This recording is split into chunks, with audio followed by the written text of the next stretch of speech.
அஸ்ஸலாமு அலைக்கும் வரஹ்மத்துல்லாஹி வபரகாத்துஹு. ஜக்காத்துல் ஃபித்ரு எப்படி செலவழிக்கப்பட, ஏதாவது எப்படி கலெக்ட் பண்ணப்படணும், எப்படி கொடுக்கப்படணும், அதனுடைய நாள் கால வரையறை என்ன அப்படி என்கின்ற ஒரு கேள்வி வந்திருக்குது. ஜக்காத்துல் ஃபித்ரை பொறுத்த வரைக்கும் அந்த ஜக்காத்துல் ஃபித்ர் அப்படி என்ற பேர் எப்படி வந்ததுன்னு சொன்னால், ஹதீஸில் நீங்கள் பார்க்கலாம், ஜக்காத்துல் ஃபித்ரி மின் ரமலான் அப்படின்னு வரும். ரமலானிலிருந்து நம்ம அதாவது விடுபெறுகின்ற அந்த கடமை அப்படின்னு வரும், விடுபெறுகின்ற தர்மம்.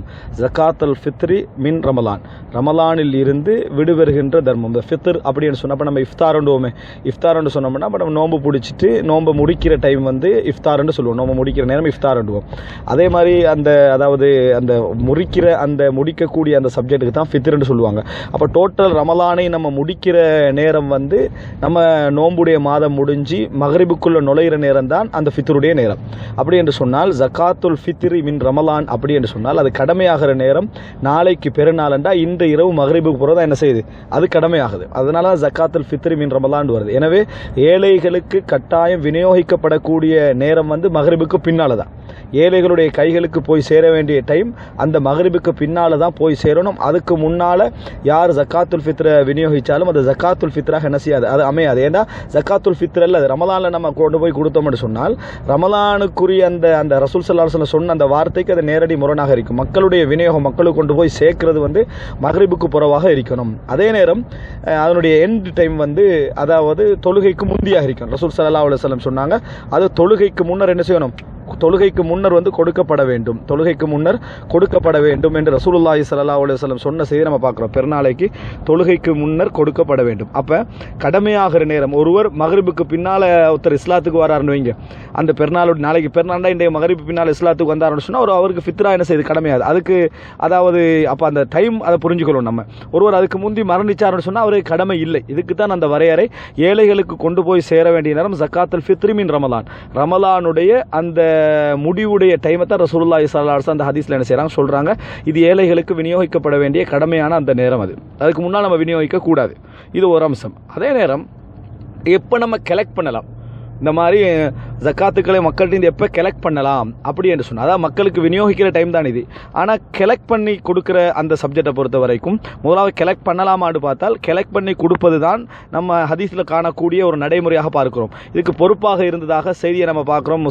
புகாரி முஸ்லீம்ல எல்லாம் அபூ ஹுரைரா ரலியல்லாஹு அன்ஹு அவர்கள் இந்த ஜக்காத்தை கலெக்ட் பண்ணி வைக்கிறதுல வக்கீலாக பொறுப்பாக ரசூல் ஸல்லல்லாஹு அலைஹி வஸல்லம் அவங்க நியமிச்சிருந்தாங்க அப்படி என்கின்ற செய்தியை நம்ம பார்க்குறோம். அப்போ அதிலிருந்து என்ன புரியுதுன்னு சொன்னால், ஜக்காத்தை நம்ம சேர்த்து மக்களிடத்திலிருந்து சேர்த்து கொண்டு போய் கொடுப்பதில் பல நன்மைகள் பல லாபங்கள் அதில் இருப்பதை நம்ம என்ன செய்யலாம், நம்ம புரிந்து கொள்ளலாம். இது இரண்டு நம்ம கலெக்ட் பண்ணி கொடுக்குறது நல்லது. அதில் ஒரு ஊரில் அப்படி கலெக்ட் பண்ணி செய்கிறாங்கன்னு சொன்னால் அது ஒரு குழு செய்கிறது நல்லது. இதில் இயக்க போட்டிகள் பார்த்துக்கலாம அந்த ஊருக்கு நலவு என்ற அடிப்படையில் ஒரு அமைப்பிட்ட இதை ஒப்படைச்சி ஊர் மக்களுக்கு கொண்டு போய் சேரக்கூடிய அமைப்பில் அது யார் செஞ்சாலும் சரி முறையாக செய்வாங்களா இருந்தால் அவங்களோட கையில் அதை ஒப்படைச்சி குழுவாக சேர்ந்து செஞ்சால் மக்களுக்கு நன்மை இருப்பது என்பதை இந்த செய்தியினூடாக நம்ம என்ன செய்கிறோம், புரிஞ்சுக்கொள்கிறோம். இது இரண்டு. மூன்றாவது, சரி அப்படி கலெக்ட் பண்ணுறவங்களும் மகரிப் பிறகு தான் கலெக்ட் பண்ணலாமான்னு கேட்டால் இல்லை.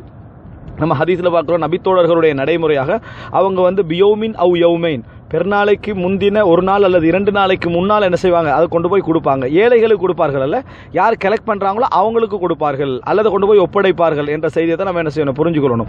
அப்போ இதுக்கு சொல்கிறாங்க இஹ்ராஜு ஜக்கா, தஃப் உஸ்ஸக்கான்னு சொல்லுவாங்க. கொண்டு போய் ஒப்படைத்தலண்டா தஃப் உஸ்ஸக்கா, மக்கள்கிட்ட போய் சேர்க்கிறது. இஹ்ராஜ்னு சொன்னால் வெளியே ஏற்றுறது, அதாவது கொண்டு போய் யார் கலெக்ட் பண்ணுறாங்களோ அவங்களோட கையில் கொடுக்குறது. அப்போ 2 நாளுக்கு முன்னால் வரைக்கும் கலெக்ட் பண்ணலாம்னு இந்த செய்தியில் வழங்குது. அதே நேரம் இன்னொரு செய்தியை பார்க்குறோம், அபூ ஹுரைரா ரலியல்லாஹு அன்ஹு அவங்க ஜக்காத்துல் ஃபித்ருக்கு பொறுப்பாக இருந்தாங்க.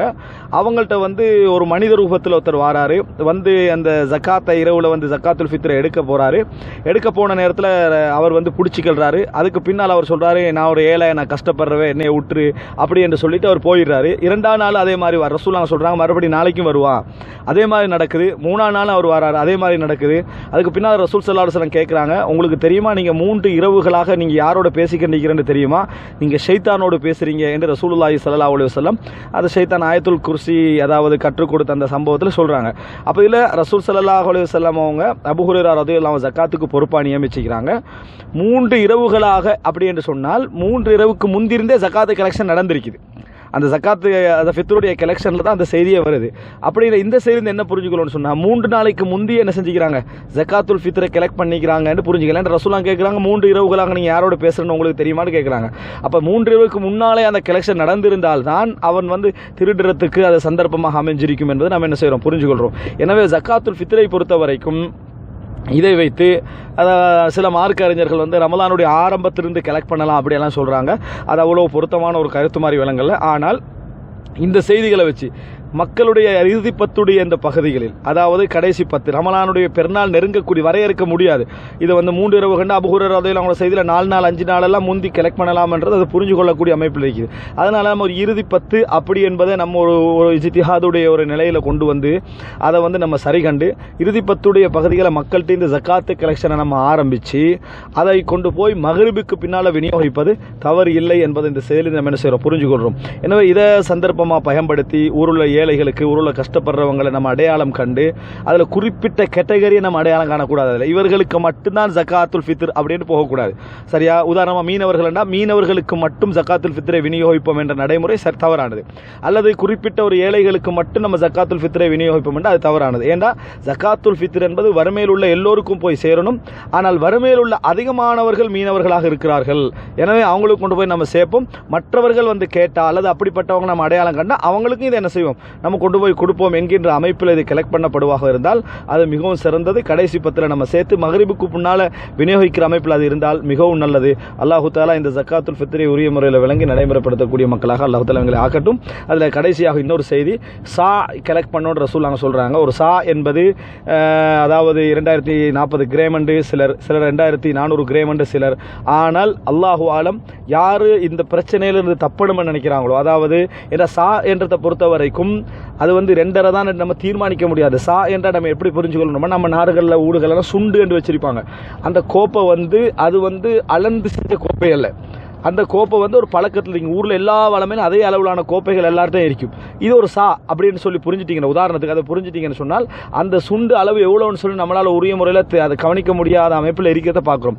இதனால் பெரும்பாலான அறிஞர்கள் இது சம்பந்தமான சா சம்பந்தமாக அளந்த அறிஞர் என்ன சொல்லுவாங்கன்னா, 3 கிலோ என்ன செய்யுங்க நீங்கள் கொடுங்க. 2.5 to 3 வந்து உங்களுக்கு பேணுதலுக்கு என்னது அது நல்லது அப்படின்னு சொல்கிறத பார்க்குறோம். எனவே விரும்பக்கூடிய சகோதரர் 2.5 தொடக்கம் 3க்குள்ளே என்னது அந்த கிலோவை நம்ம ஒரு ஆளுக்கு பதிலாக கொடுத்தோம் என்று சொன்னால் அந்த கடமை நிறைவேறும். அல்லாஹ் தஆலா நம்ம நன்மைகளை சரியாக புரிந்து அமல் செய்யக்கூடிய மக்களாக எம் அனைவரையும் ஆக்கியல் புரிவானா.